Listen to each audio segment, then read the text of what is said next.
Hello दोस्तों, फिर से स्वागत है आपके अपने यूट्यूब चैनल ओम सर क्लासेस में। दोस्तों आज की क्लास में हम लोग फिर से करंट अफेयर देखने वाले हैं साप्ताहिक, जो कि बहुत ही ज़्यादा इंपॉर्टेंट होने वाला है क्योंकि जितने भी क्वेश्चन इसमें आपको देखने को मिलेंगे यानी कि 25 क्वेश्चन देखने को मिलेंगे, जो कि बहुत ही ज़्यादा इंपॉर्टेंट है।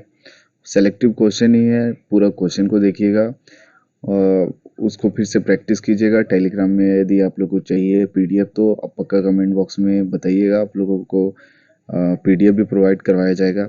दोस्तों तो चलते हैं, स्टार्ट करते हैं हम। ठीक है, तो स्टार्ट करने से पहले यदि सब्सक्राइब नहीं किया है तो प्लीज़ सब्सक्राइब कर लीजिएगा। ठीक है दोस्तों, आज का जो पहला क्वेश्चन है, आईएनएस रजाली किस राज्य में स्थित एक भारतीय नौसेना वायु स्टेशन है? क्या बोल रहा है? आईएनएस रजाली किस राज्य में, कौन सा राज्य में स्थित है जो एक भारतीय नौसेना वायु स्टेशन है? दोस्तों क्या बोल रहा है? तो Rajali is an Indian naval air station located in which state? तो इसका सही आंसर क्या हो जाएगा? तमिलनाडु में। कहाँ पे स्थित है?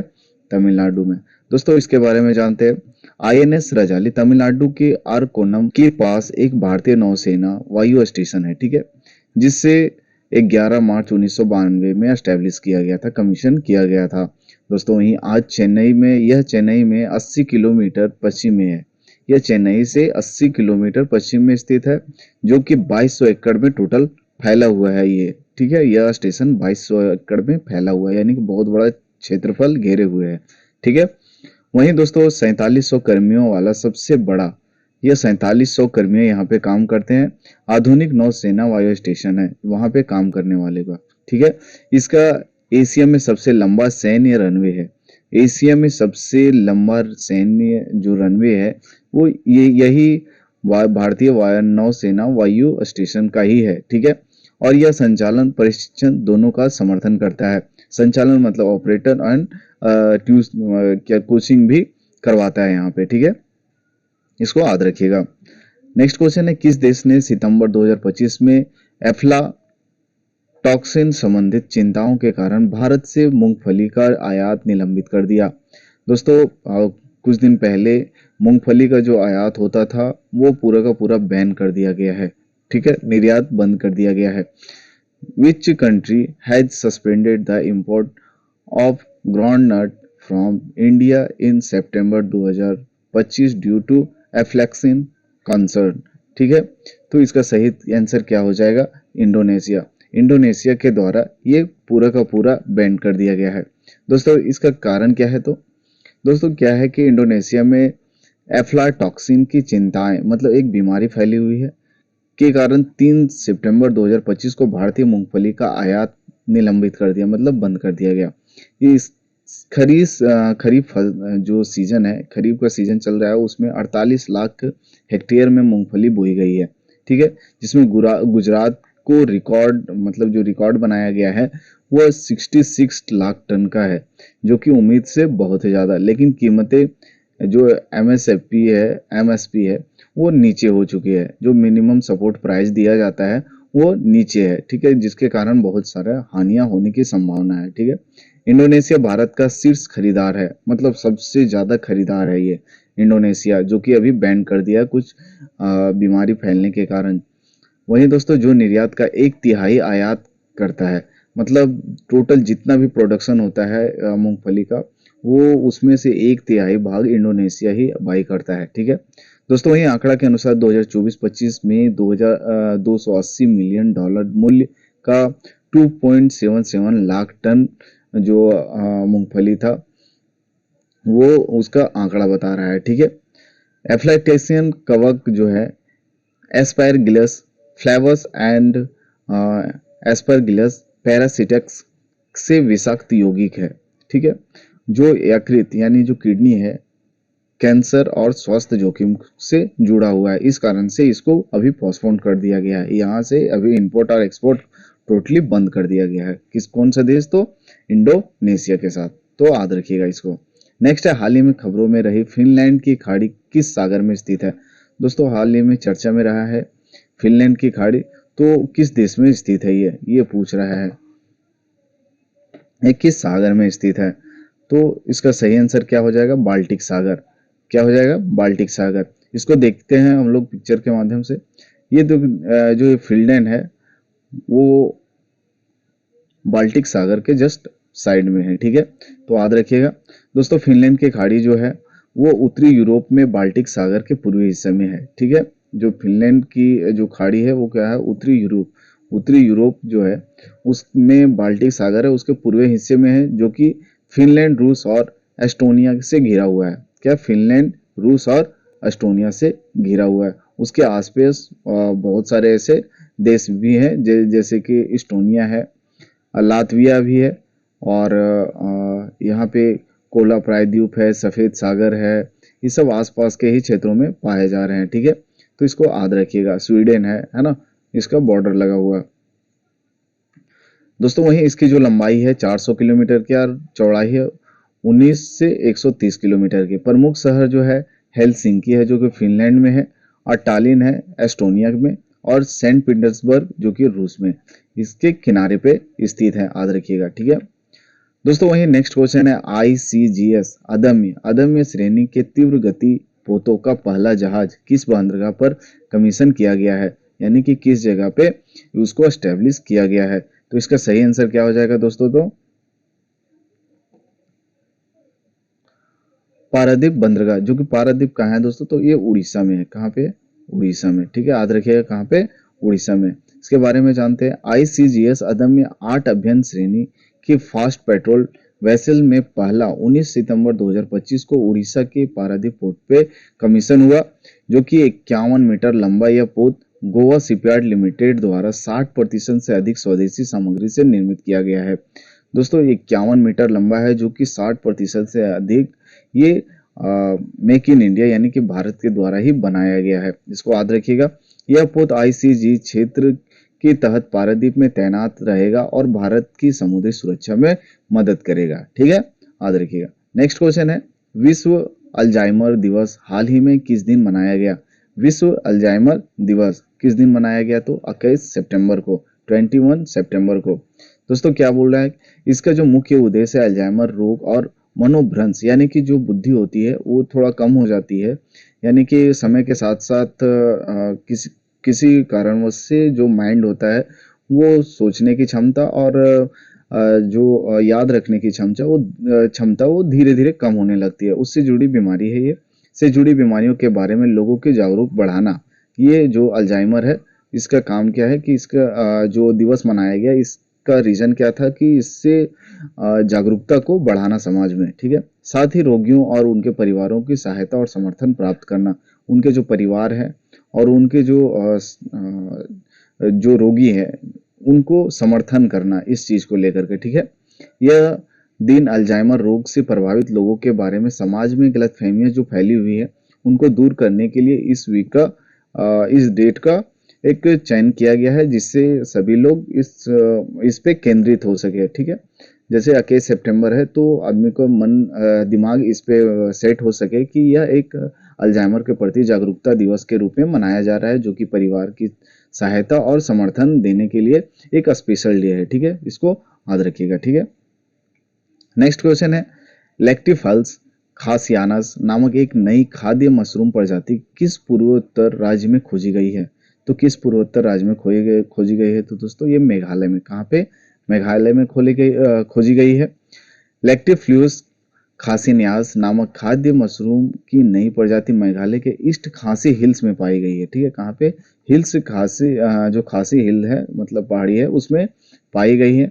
यह खासी जनजाति में टिट इवोना के नाम से पहले से ही जानी जाती है, ठीक है, और मानसून में खाई जाती है। इसके जो इसको खाने का जो सीजन क्या है, ज्यादातर मानसून में है, ठीक है। यह मशरूम खासी पाइन के साथ 1600 मीटर ऊंचाई पर उगती है, ठीक है।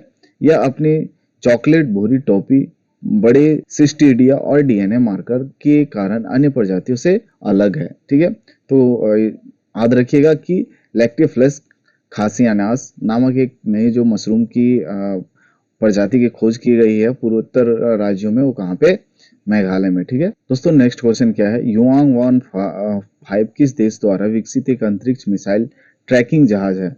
तो ये नाम से ही पता चल रहा है कि चीन या जापान का हो सकता है, ठीक है। तो अभी हाल ही में या तो फिर अधिकतर देखा जा रहा है कि चीन के साथ तो भारत का कुछ संबंध बेहतर होने की संभावना बन रहा है। तो हम लोग चीन को ज़्यादा प्रायोरिटी देंगे अगर ऑप्शन के थ्रू अगर हम लोग को टिक करना हो तो। ठीक है, तो हम लोग सही आंसर चीन को सेलेक्ट करेंगे। दोस्तों इसके बारे में और जानते हैं हम लोग। युआंग वान 5 चीन द्वारा विकसित एक अंतरिक्ष और मिसाइल ट्रैकिंग जहाज है। ठीक है, यह चीन की पीपल्स लिबरेशन आर्मी जो है पीएलए की स्ट्रेटेजिक सपोर्ट फोर्स द्वारा संचालित तीसरी पीढ़ी का उच्च प्रौद्योगिकी टेक्नोलॉजिकल पोत है। ठीक है, जिसका उपयोग अंतर जो महाद्वीपीय बैलिस्टिक मिसाइल है और हाइपरसोनिक हथियारों और उपग्रहों को ट्रैक करने के लिए किया जाता है इस मिसाइल का। ठीक है, इसको याद रखिएगा। जासूसी जहाज जो यांग वैंग 5 ये ज्यादातर बोलते हैं इसको जासूसी जहाज है, जो कि सभी क्षेत्रों में निगरानी रखता है। ठीक है, जो 5 अगस्त 2022 को श्रीलंका में हम्बन टोटा है बंदरगाह पर आने की 3 साल बाद फिर से भारत के पास हिंद महासागर क्षेत्र में लौटा है। ठीक है, ये जब श्रीलंका के पहले श्रीलंका के पास था, फिर से कहीं और अपने देश चीन में जाने के बाद फिर से यहाँ पे लौटा है। इस कारण से ये चर्चा में है और न्यूज में है, तो इस कारण से ये करंट अफेयर में बनता है। ठीक है, भारत के जो बंगाल की खाड़ी है उसमें 24 से 25 सितंबर 2025 को हाइपरसोनिक लंबी दूरी के एंटी शिप मिसाइल परीक्षण की तैयारी कर रहा है। ठीक है, और भारत भी। ठीक है, यह जहाज जो है उपग्रह और मिसाइल ट्रैकिंग के साथ जासूसी करने में भी सक्षम होगा। ठीक है, याद रखिएगा जिस तरह से चीन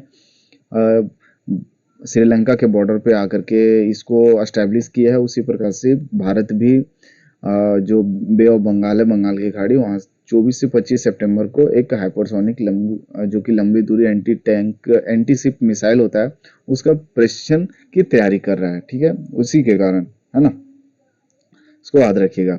नेक्स्ट क्वेश्चन है, प्रोजेक्ट विजय किस संगठन की एक पहल है? क्या बोल रहा है? प्रोजेक्ट विजन किस संगठन की एक पहल है? तो इसका सही आंसर क्या हो जाएगा? सीमा सड़क संगठन। क्यों? सीमा सड़क संगठन का। दोस्तों सीमा सड़क संगठन के प्रोजेक्ट विजय ने 21 सितंबर 2025 को कारगिल लद्दाख में अपना 15वां स्थापना दिवस मनाया है। ठीक है, इस कारण से अभी चर्चे में है। दोस्तों वहीं 10 वर्षों के अंतराल में 2010 में शुरू हुआ यह प्रोजेक्ट 15 वर्षों के अंतराल यानी कि 2010 में शुरू हुआ यह प्रोजेक्ट ऑपरेशन विजय से प्रेरित है। 2010 में जो विजय जो प्रोजेक्ट था उससे प्रेरित होकर के ये इसका निर्माण किया गया है। अब तक इसमें लद्दाख में 1400 किलोमीटर सड़क और 80 बड़े पुल बना चुके हैं इस मिशन के तहत। ठीक है, प्रोजेक्ट विजय के तहत। दोस्तों वहीं अप्रैल 2025 में इसने जोजिला दर्रे के केवल 31 दिनों में खोलने का रिकॉर्ड बनाया है जोजिला दर्रा को। इससे सेना की तैयारी और लद्दाख की कनेक्टिविटी में सुधार आया है ना, इसको याद रखिएगा। नेक्स्ट क्वेश्चन है, इंद्रायणी नदी जो हाल ही में खबरों में रही किस राज्य में स्थित है? इंद्रायणी नदी जो हाल ही में खबरों में रहा है वो किस राज्य में स्थित है? तो इसका सही आंसर क्या हो जाएगा? महाराष्ट्र में। कहाँ पे है? महाराष्ट्र में। इसके बारे में जानते हैं। इंद्रायणी नदी महाराष्ट्र में स्थित वर्षा पर निर्भर नदी है एक, जो कि जब वर्षा होती है तभी इस नदी में पानी होता है, अन्यथा वर्षा खत्म हो जाने के पश्चात यह सूखा हो जाता है यहाँ पे। ठीक है, और भीमा नदी का सहायक नदी है। ठीक है, याद रखिएगा कि जो इंद्रायणी नदी है वो किसकी सहायक नदी है? भीमा नदी का। ठीक है, जो आगे चलकर कृष्ण नदी में मिल जाती है ना। इसका उद्गम जो है लोनावाला के पास पश्चिम घाट से होता है और यह पुणे जिले से होकर के बहती है। यह नदी तुलापुर में भीमा नदी में मिलती है। ठीक है, इसकी जो लंबाई 103 किलोमीटर की लंबाई है। इसका जो धार्मिक महत्व है, जो कि देवी और आलंदी जैसे तीर्थ स्थल इसके किनारे पर बसा है, इस कारण से यह धार्मिक महत्व भी इसका नाम आता है। ठीक है, वहीं दोस्तों देव संत तुकाराम की जन्म स्थली है वहीं पे। ठीक है, और आलंदी में संत ज्ञानेश्वर की समाधि भी स्थित है, इस कारण से यहाँ पे धार्मिक महत्व को ज्यादा बढ़ावा मिल रहा है। ठीक है, यह नदी पिंपरी चिंचवड़ से भी होकर बहती है और सिंचाई के जरिए स्थानीय कृषि को भी सहायता देती है यानी सहारा देती है। ठीक है, नेक्स्ट क्वेश्चन है, स्वच्छ संयंत्र कार्यक्रम सीपीपी की संकल्पना किस मंत्रालय द्वारा की गई है? स्वच्छ संयंत्र कार्यक्रम की संकल्पना किस मंत्रालय द्वारा की गई है? तो याद रखिएगा इसका सही आंसर हो जाएगा कृषि एवं किसान कल्याण मंत्रालय के द्वारा। ठीक है दोस्तों, क्या बोला, यह कल्याण कार्यक्रम फल और सब्जियों जैसी प्रमुख बागवानी फसलों की स्वस्थ रोगमुक्त रोपण सामग्री सुनिश्चित करने के लिए बनाया गया है। ठीक है, याद रखिएगा। नेक्स्ट क्वेश्चन है 11वां, क्या बोल रहा है, हाल ही में भारत के किस क्षेत्र में इम्पेथियंस सेल्वा सिंगी नामक एक नई पादप प्रजाति की खोज की गई है? ठीक है, क्या कौन सी प्रजाति के? तो इम्पेथियंस सेल्वा सिंगी नामक से। ठीक है, तो इसका कहाँ पे खोज की गई है? तो इसका याद रखिएगा कहाँ पे? पश्चिम घाट में। कहाँ पे? पश्चिमी घाट में। दोस्तों, वैज्ञानिकों ने कर्नाटक के जो पश्चिमी घाट है स्थित केंद्रीय मुख्य क्षेत्र में इम्पेसन सेल्वा विंगी नामक ये नई फूलदार पौधा की प्रजाति की खोज की है, जो कि 1630 मीटर लंबी ऊंचाई पर मिली है। ठीक है, 1630 मीटर ऊंचाई पर मिली है। इसका नाम professor P Selva Singh research के सम्मान में रखा गया है। ठीक है, यह पश्चिमी घाट का सबसे छोटी फूल वाली बल्मस बासलम्स में स्थित एक है। ठीक है, याद रखिएगा। नेक्स्ट क्वेश्चन है, ज्वालामुखी विस्फोट के कारण, हाल ही में ज्वालामुखी विस्फोट हुआ है जिसके कारण खबरों में रहा है बैरन द्वीप। ठीक है, किस सागर में स्थित है? किस सागर में स्थित है दोस्तों? तो अंडमान सागर में स्थित है। कहाँ पे स्थित है? अंडमान सागर में स्थित है। इसके बारे में जानते हैं दोस्तों। ज्वालामुखी विस्फोट के कारण खबरों में रहा बैरन द्वीप अंडमान सागर में स्थित है, जो कि भारत का एकमात्र सक्रिय ज्वालामुखी है। याद रखिएगा कि भारत का एकमात्र सक्रिय ज्वालामुखी जो है कौन सा है? बैरन द्वीप अंडमान सागर में है। ठीक है, अंडमान और निकोबार द्वीप समूह का हिस्सा है, जो कि पोर्ट ब्लेयर से लगभग 140 किलोमीटर की दूरी पे स्थित है ये। ठीक है, तो याद रखिएगा बैरन द्वीप किस सागर पे स्थित है? तो अंडमान सागर पे स्थित है।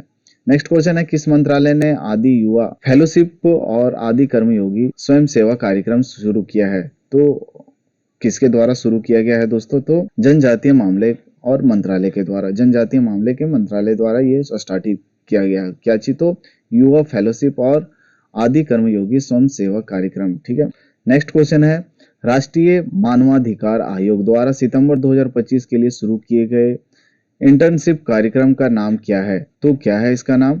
इसका सही आंसर क्या हो जाएगा दोस्तों? तो ऑनलाइन अल्पकालिक इंटर्नशिप कार्यक्रम। क्या है? ऑनलाइन अल्पकालिक इंटर्नशिप कार्यक्रम। ठीक है, इसके बारे में जानते हैं। राष्ट्रीय मानवाधिकार आयोग ने सितंबर 2025 के लिए online short term internship program 22 सितंबर को शुरू किया है। ठीक है, वहीं दोस्तों 896 आवेदक हुए, जो कि 21 राज्यों के केंद्र शासित प्रदेशों के 80 छात्रों का चयन हुआ।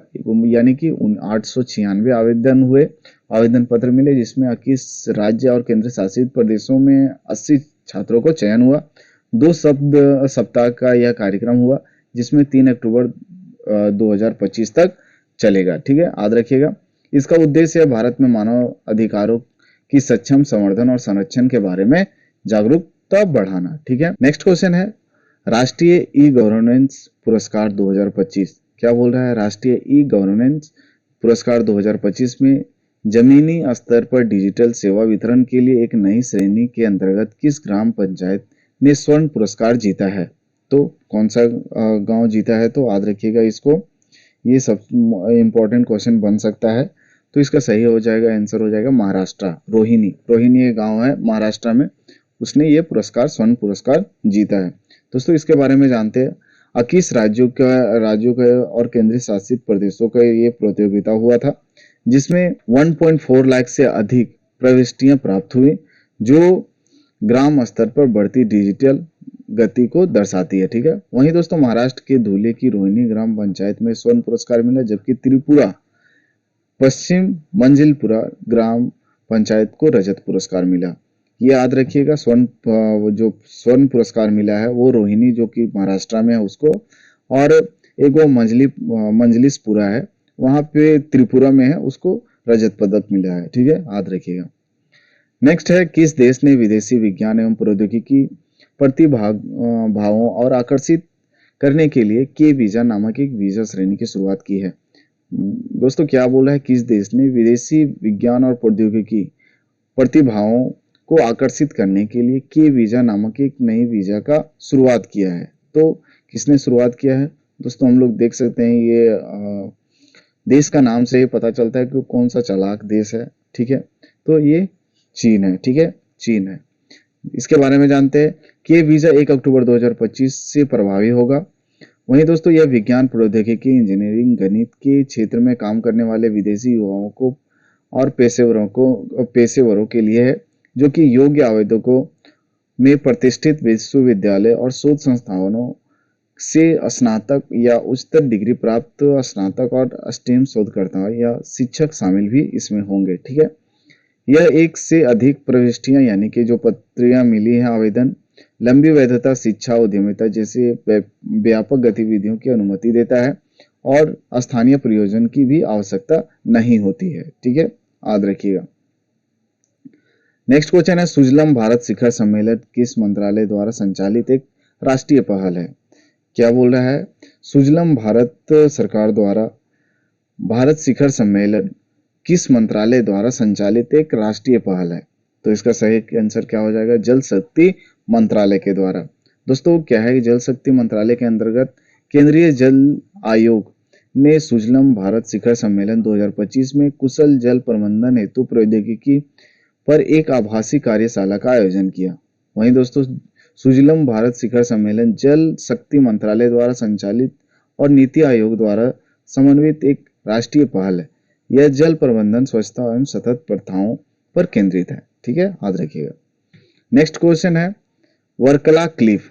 क्या है? वर्कला क्लिफ, जिसे हाल ही में यूनेस्को की विश्व धरोहर स्थलों की अस्थायी सूची में शामिल किया गया, किस राज्य में स्थित है? तो ये किस राज्य में स्थित है दोस्तों? तो ये केरल में, ठीक है। क्या बोल रहा है? यह केरल के तिरुवनंतपुरम जिले के वर्कला शहर में स्थित है।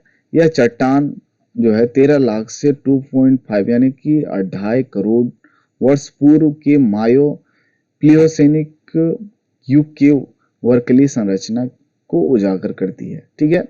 वहीं दोस्तों इसे स्थानीय रूप से शिवगिरी थुरुथु के नाम से भी जाना जाता है। शिवगिरी थुरुथु के नाम से भी जाना जाता है। इस चट्टान में लेटेराइट और अवसादीय परत है, जिन पर जीवाश्म और प्राचीन जलवायु के निशान मौजूद हैं, ठीक है, याद रखिएगा। नेक्स्ट क्वेश्चन है, किस संस्थान ने नई पंखहीन सर्प मछली एस्टेटिपिस कन्याकुमारी की खोज की है? ठीक है, क्या बोल रहा है? किस संस्थान ने नई पंखहीन सर्प मछली एप्टेटिवस कन्याकुमारी की खोज की है? तो इसका सही आंसर क्या हो जाएगा दोस्तों? तो इसका सही आंसर हो जाएगा राष्ट्रीय मत्स्य अनुवांशिक संस्थान ब्यूरो द्वारा यह खोज किया गया है। दोस्तों इसके बारे में जानते हैं। भारतीय कृषि अनुसंधान परिषद ICAR के अंतर्गत आने वाले, दोस्तों ये जो दिख रहा है ये नई प्रजाति है जो कि मछली के जो जिसमें पंख नहीं है, ठीक है, विदाउट पंखी मछली है ये। और क्या बोलता है, भारतीय कृषि अनुसंधान परिषद के अंतर्गत आने वाले कोची स्थित राष्ट्रीय मत्स्य अनुसंधान संस्थान ब्यूरो के शोधकर्ताओं ने एक नई पंखहीन सर्प ईल प्रजाति की खोज की है। कौन सी प्रजाति है? तो ईल प्रजाति, ठीक है। कन्याकुमारी की सांस्कृतिक, भाषाई, ऐतिहासिक और भौगोलिक महत्व के सम्मान में इस प्रजाति का नाम एस्टेट रिचर्ड्स कन्याकुमारी रखा गया है, ठीक है दोस्तों। वहीं तमिलनाडु के कोलाचिल तट पर गहरे समुद्र में मछली पकड़ने के दौरान लगभग 100 मीटर की गहराई पर खोजा गया है ये, ठीक है। ईल में सुनहरे पीले शरीर, हल्के सफेद सिर के नीचे भाग, पीले जबड़े और रेखाएं और 3 अलग अलग काले धब्बे जैसी अनूठी विशेषताएं दिखाई देती हैं इसमें, ठीक है। वहीं दोस्तों भारतीय तट की खोजी गई 16वीं समुद्री प्रजाति है ये, ठीक है। किसके, कौन सा टीम के द्वारा? तो NBFGR टीम के द्वारा यह खोजा गया भारतीय तट पर 16वीं समुद्री प्रजाति है, ठीक है, याद रखिएगा। नेक्स्ट क्वेश्चन है, किस मंत्रालय ने भारत की सबसे बड़े स्कूल हैकाथॉन विकसित भारत बिल्डथॉन 2025 का शुभारंभ किया है? दोस्तों क्या बोल रहा है, किस मंत्रालय ने, किस मिनिस्ट्री द्वारा भारत के सबसे बड़े स्कूल हैकाथॉन विकसित भारत बिल्डथॉन 2025 का शुभारंभ किया है? तो इसका सही आंसर क्या हो जाएगा? शिक्षा मंत्रालय द्वारा, ठीक है। स्कूल है तो जाहिर सी बात है शिक्षा मंत्रालय के द्वारा ही यह संचालित किया जाएगा। इसके बारे में जानते हैं दोस्तों। अभी जो धर्मेंद्र प्रधान शिक्षा मंत्री हैं, ने क्या किए हैं, विकसित भारत बिल्डथॉन 2025 लॉन्च किया है, जो कि देश के सबसे बड़े स्कूल हैकाथॉन है। ठीक है, इसका आयोजन शिक्षा मंत्रालय के स्कूल शिक्षा और साक्षरता विभाग, अटल इनोवेशन मिशन और AICTE मिलकर कर रहे हैं। ठीक है, यह पहल वोकल फॉर लोकल, आत्मनिर्भर भारत, स्वदेशी और समृद्धि जैसे विषयों पर नवाचार को बढ़ावा देता है। ठीक है, नेक्स्ट क्वेश्चन देखते हैं, किस राज्य सरकार ने नवाचार और उद्यमिता को बढ़ावा देने के लिए स्थानीय अर्थव्यवस्था त्वरक कार्यक्रम शुरू किया है? तो किसने शुरू किया है दोस्तों? तो कर्नाटक के द्वारा यह शुरू किया गया है। दोस्तों इसके बारे में जानते हैं। कर्नाटक सरकार ने LEAP local innovation accelerator program की शुरुआत 1000 करोड़ रुपये के निवेश के साथ 5 वर्षों के लिए किया है। दोस्तों यह जो है रिएक्टर 2, रिएक्टर 3 शहरों में इंफ्रास्ट्रक्चर को वर्किंग स्पेस, मेंटरशिप और मार्केट एक्सेस उपलब्ध कराता है। वहीं दोस्तों मंगलूर में 3.5 एकड़ में टेक्नोलॉजी पार्क 3500 लोगों के लिए जगह देगा। ठीक है, इसको याद रखिएगा, 3.5 एकड़ की जगह लेगा जहां पर टेक्नोलॉजी पार्क बनाया जाएगा, जिसमें 3500 लोग वहां पे जो वहां निवास कर सकते हैं, यानी कि वहां स्पेस बनाया गया 3500 लोगों के लिए। वहीं दोस्तों राज्य का जो लक्ष्य है 4 वर्षों में वो 500 नए ग्लोबल कैपेबिलिटी सेंटर खोलने का है, जो कि 5 लाख नौकरियां सृजित करेगा। ठीक है, याद रखिएगा। नेक्स्ट क्वेश्चन है, भारत ब्रिटेन के घनिष्ठ संबंधों को बढ़ावा देने के लिए सितंबर 2025 में ब्रिटिश प्रधानमंत्री कीर स्टारमर को कौन सा सम्मान प्रदान किया गया? तो इसको कौन सा सम्मान प्रदान किया गया? तो लिविंग ब्रिज पुरस्कार से इनको सम्मानित किया गया है।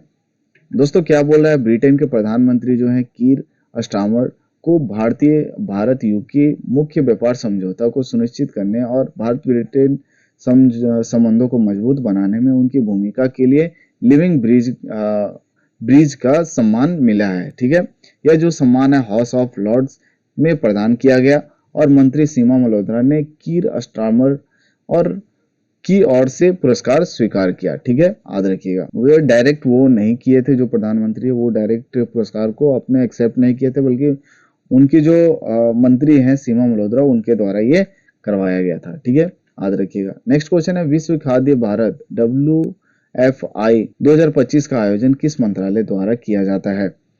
यानी कि किस मंत्रालय द्वारा किया गया? ठीक है, तो इसका सही आंसर क्या हो जाएगा? खाद्य प्रसंस्करण उद्योग मंत्रालय के द्वारा। ठीक है, याद रखिएगा।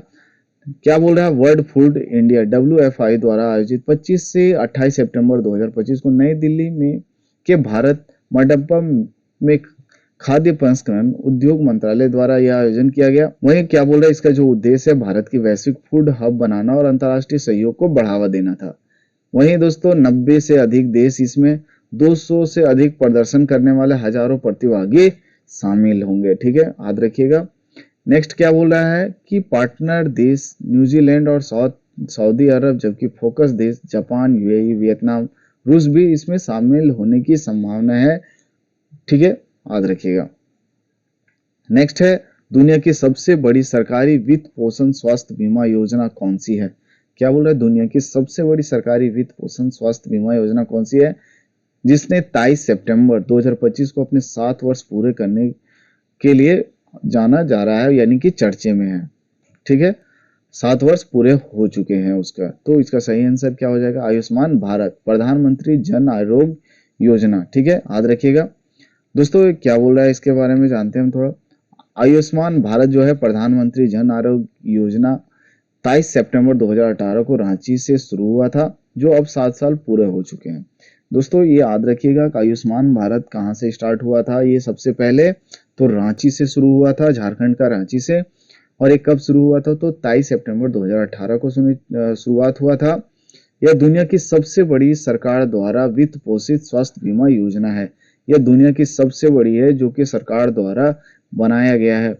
ये बहुत ऐसे लोग हैं, निर्धन लोग, जिसको इससे मेडिकल की सुविधा प्रदान हुई है। ठीक है, जिसमें कितने लोग हैं? तो 55 करोड़ से भी अधिक लाभार्थी कवर करता है यह योजना। ठीक है, इसमें हर परिवार को 5 लाख तक की सालाना कैशलेस इलाज मिलता है।